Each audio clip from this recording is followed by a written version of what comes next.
પણ મારી સત્યની લડાઈમાં કોઈ મને સાથ આપ્યો કે ના આપ્યો, પણ આજે હું ગોવન બુવાજીને ત્યાં આવી છું અને જેને પણ સમાધાન માટે કોલ કર્યો હતો એ વ્યક્તિ તો ભલે ફરી ગયો, પણ આજે મને ગર્વ છે કે ના, સાચા માણસ પણ દુનિયામાં છે.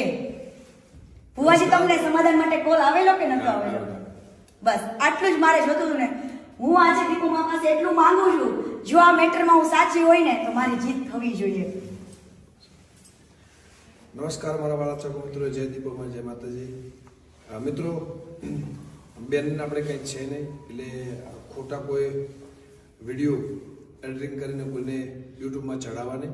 બધાને નમ્ર વિનંતી છે, મારા ચાહક મિત્રોને, સમાજને, 18 વર્ણને, બધે સમાજને, મારા જેટલા પણ ચાહક મિત્રો છે, મારા સેવક છે, દીપોમાના ભગત છે, જેટલા બી છે, તમે આટલી બધી લાગણી દર્શાવી એ બદલ ખૂબ ખૂબ આભાર.